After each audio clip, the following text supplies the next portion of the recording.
Mucha gente del periodismo, de la política, muchas veces nos dicen a Marcelo y a mí que es ostensible que en muchas cosas pensamos diferente. Y la verdad que es así, en muchísimas cosas, no solamente de política, de fútbol, de estética, de forma de entender la vida, pensamos distinto.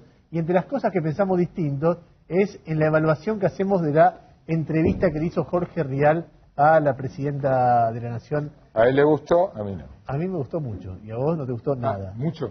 Me gustó mucho, nada, sí. no me gustó. A ver, nada. vamos a decirlo así. Si yo, sobre un libro, sobre una película, sobre cualquier cosa, uno tiene cosas que esto me gustó más, esto me gustó menos, esto no me gustó. Ahora, si en última instancia te dicen, bueno, tenés que definirte si te gustó o no, por sí o por no. 2 palabras, 2 letras quiero decir, yo digo sí, me gustó. Y voy a decir por qué. Me gustó la entrevista de Rial porque me parece, más allá de las preguntas y más allá de las respuestas, y más allá de, como dice Marcelo, no le preguntó y no hizo las preguntas que yo quería y no puso el título, no generó títulos y qué sé yo, me parece que hay un retrato personal, que tiene momentos la entrevista de un retrato personal que es algo que yo valoro mucho de la entrevista. Vos estás escuchando a alguien o mirando a alguien y en lugar de ver un cassette, ves algo que no esperabas o ves algo que refleja algo que es de alguna manera trascendente y en una figura presidencial ni que hablar. Yo voy a mostrarle a Marcelo para que vea por qué para mí me pareció trascendente. Me parece que él tiene una capacidad de ver cosas que yo no. Es probable, es muy probable, ¿no? Yo creo eso, que no tengo una capacidad que vos tenés en ese sentido. A ver, lo que yo voy a mostrar es lo que yo vi, que por supuesto es opinable y cada cual tiene derecho a tener, así somos, la visión que quiera. Alguna gente la puede haber deslumbrado, como estuvo Cristina, no me ocurrió eso, pero sí me ocurrió que hay momentos que son reveladores de cómo es ella como líder y cómo ella piensa en la realidad. El primero parece una pavada, parece frívolo, pero para mí revela algo importante, que es el momento en que ella se refiere a las calzas. Míralo. ¿Le está con las polémicas calza, presidenta? Disculpe, me estaba pisteando desde acá un poco, disculpe, ¿no? La verdad, no son polémicas, son calzas. No. Vamos por parte. Primero, me he puesto en infinidad de actos calzas, están registradas las crónicas con botas hasta acá, tal vez un poco más larga la remera, y nunca había pasado nada. Mira, si mal no recuerdo, en el acto donde vinieron los chicos de Jujuy, estaba con calzas. Pero en varios más, que están en las crónicas, es más, en el que fue, no sé qué dije también, bueno, un montón. Lo que pasa es que mi impresión, sí, y lo dije en el Twitter, en mi cuenta de Twitter, es que en realidad hablaban de las calzas para ocultar lo que estábamos inaugurando. Recién cuando estábamos mirando esto, Marcelo me decía, ¿qué viste acá? Yo te voy a decir qué vi ahí. Ella lo que analiza de por qué publican los medios, que lo primero que publican son los medios de Internet, el tema de las calzas es para ocultar la inauguración que estaba haciendo en Ezeiza. Es una lectura, por lo menos desde mi experiencia, muy errónea de por qué pusieron eso. En realidad, lo de las calzas explota primero en Twitter. Esa es la progresión cronológica. Un editor de Clarín.com o de LaNación.com o de Perfil.com, que son los 3 portales más leídos, o de Infobae, lo que busca es cliqueo. Está pensando que cada uno de ellos cómo hacer para mostrar a fin del día o a fin de mes que hay mucha gente cliqueando eso. Y no tengo duda, porque además lo vi, rating, claro, cantidad de gente mirando eso, que esa imagen generaba muchísimo cliqueo. Si los medios, por supuesto que vale reproche, si no difundieron la inauguración, ese reproche vale, pero pensar que pusieron las calzas para ocultar eso, es una visión muy conspirativa de por qué poner esa foto. Esa foto era noticia en cualquier momento. ¿Dónde está lo novedoso de la mirada conspirativa? No, bueno, sobre porque, bueno, está bien, dicho así, en un hecho muy puntual, y yo te voy a decir una cosa, para mí, no todo, pero gran parte de los conflictos entre el gobierno y los medios se explica por una muy mala lectura. De la misma manera que ella ve, pusieron las calzas para ocultar tal cosa, pusieron la caricatura de Sabat, y yo te digo que para mí es un momento clave de la historia de la relación del kirchnerismo y los medios, y sobre todo con los periodistas, porque ahí está haciendo contra un ícono. Pero contra vos mismo Sabat. lo estás diciendo, te remontás al 2008. Bueno, pero permite entender una vez más eso. Una vez más permite entender eso. Y no solamente eso, me pusieron lado de las calzas para ocultar tal cosa, porque además hay otra cosa que es un error de análisis, o por lo menos para mí. Ese día, el hecho político no era ni las calzas ni la inauguración de Ezeiza, era que ella fue a Ezeiza a mostrar su respaldo a la designación de Alejandro Granados como ministro de Seguridad. Y eso sí estuvo en todos los medios. ¿Qué más viste? Al correr del reportaje hay muchas veces donde aparece el tema de me hicieron esto, el golpe de Estado de fuga de capitales, el golpe de Estado del campo. Hay permanentemente una visión de una presidenta que ve las amenazas por todos lados, donde las hay y donde no las hay y donde es discutible que las haya, pero siempre están. Fíjate lo que dice de el tema Costecchi y Santillán. Para mí esto también es un momento revelador. Escúchalo. Lo del Chico Ferreira, para él fue terrible porque él se imaginó un Costecchi y Santillán. ¿Veía eso? Sí, me lo dijo. No es que lo veía, me lo dijo. Nos quieren armar un Costecchi Santillán.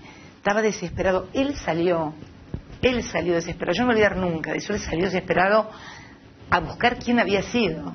Y esto lo puede corroborar las propias autoridades judiciales.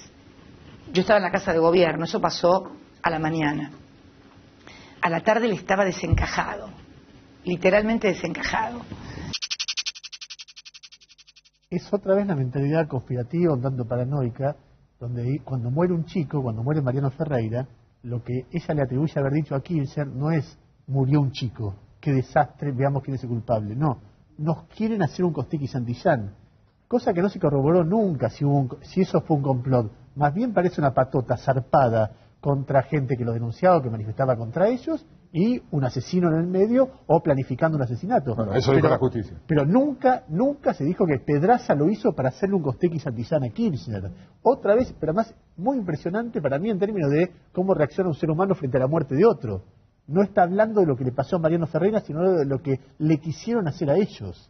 Y para mí eso es también muy revelador de una forma de entender la realidad, una forma de entender la vida también. ¿Cómo esa? No hay cepo cambiario, pasémosla porque es muy largo. Otra vez ahí aparece una cosa de la fuga de capitales y no sé, una explicación que es rara respecto de que no hay cepo cambiario, que no se puede, pero no se pueden comprar dólares para atesorar, etcétera. Pero pasemos esa. Vamos a la última. Cuando se refiere, que para mí es una pregunta que nunca le habían hecho, y esto sí es novedoso, sobre la fusión de cablevisión y multicanal que genera el oligopolio de cablevisión. Exactamente, escucha. Cuando digo Clarín, que digamos que es un monstruo. Vos lo dijiste eso. Sí, lo es. Ahora, este monstruo final tiene la firma de Néstor Kirchner abajo, cuando fusionó Cablevisión. ¿No se sienten un poco creadores de Frankenstein que hoy trata de devorárselos? La firma de Kirchner solo no, hay una firma de jefe de gabinete también ahí también. De Alberto. Y me parece que fue uno de los que lo impulsó. Yo siempre fui muy crítica. Alberto fue el que lo impulsó. Yo siempre fui muy crítica de la relación. Me contaron que no le gustó eso a usted. No. Que estaba en contra. Sí. Pero no pudo hacer nada. ¿Y por qué lo hizo? No pude pero la verdad que lo hizo no pude hacer nada, no, directamente. A ver, esta idea de que Néstor hacía lo que yo decía o yo hacía lo que decía Néstor nunca fue así. No había doble comando. No, nunca lo hubo. Nunca lo hubo. Hubo lo que pocas veces debe haber habido en una pareja, una identidad muy fuerte, muy fuerte. Nosotros desde que nos conocimos estudiábamos juntos, trabajábamos juntos y estábamos juntos y además yo lo miraba a él y sabía lo que pensaba y él miraba a mí y sabía lo que yo pensaba. Es más, nos pasaba que cuando estábamos separados yo le decía, por ejemplo, a un secretario mío, llamarlo a Néstor, o él me decía llamarlo a mí. Y venía el secretario, cuando yo lo llamaba para decir, llamalo, venía, la llama el doctor. Pero lo más grave todo es cuando me hablaba. A mí ese también el momento me parece revelador, y me parece muy revelador cómo actúa ella, cuando él le pregunta algo donde la decisión fue de las más difíciles de explicar de todo el periodo kirchnerista, que fue la unificación que después ellos repudian con la ley de medios y con el conflicto que empieza unos meses después de la unificación del cable. Ella dice fue Alberto Fernández ya dijo yo no tuve nada que ver con eso, fue la Secretaría de Defensa de la Competencia firmada por Guillermo Moreno y está en la documentación, incluso hay reportajes a José Batela diciendo fue Moreno y fue Kirchner a quien no le pueden preguntar y yo estuve en desacuerdo. Hay como ahí también una revelación de códigos raros, cuando te ven agarrado en esto fueron los otros en un proyecto político en el que vos participás. También me parece revelador de una forma de entender cómo manejarse entre otra gente o cómo manejar el poder. Porque a mí no me gustó, lo podría poner en términos bilardistas. En los reportajes, un reportaje se puede medir por qué cantidad de títulos ofrece el intercambio entre el periodista y la verdad que muy pocos, pero me parece que la mejor manera de demostrar por qué no me gustó es presentando qué preguntas se le podrían hacer a las presidentas y lo alejadas que están este tipo de preguntas, de las que le hizo Brienza sin duda, y de las que hay que abrir un paréntesis porque todavía falta la mitad del reportaje de Jorge a Cristina, que se verá el próximo domingo. 15 preguntas a Cristina. Las vamos a ver ahí en pantalla también. La primera, ¿por qué decidió brindar reportajes después de tanto tiempo? 2. ¿Un presidente no debería delegar la administración de su patrimonio en un fideicomiso? No hace falta aclarar que el patrimonio era muy alto y se incrementó muchísimo durante las presidencias de Néstor y de Cristina, administrado por ellos. En otros países, en muchos otros países, los presidentes delegan en otra persona para desinteresarse de lo que sucede con su riqueza. 3. ¿Por qué después de una década ganada, así la denominan, un quinto de la población es pobre? Y cuando digo un quinto, obviamente no estoy usando los números del INDEC, que dicen 1 de cada 20, sino los números de la CTA oficialista, la que conduce Hugo Yasky, que dice que hay 20% de pobreza. 4. ¿Por qué el gobierno despilfarra 30.000 millones de pesos por año en subsidiar las tarifas de electricidad y gas al 20% de la población de mayores ingresos? Para que tengan una idea, esos 30.000 millones duplican el presupuesto de 8 ministerios. Escucharon bien, esos 30.000 millones que van a parar al 20% de la población de más altos ingresos duplican el presupuesto de salud, trabajo, agricultura, justicia, ciencia, seguridad, industria y turismo. 5. ¿Por qué no se insera la manipulación del INDEC? Ya no hacia atrás, porque esto podría generar seguramente juicios, pero sí hacia adelante. 6. ¿Cree que la inflación es solo responsabilidad de los formadores de precios, como generalmente argumentan los funcionarios o economistas del gobierno o kirchneristas cuando se les pregunta?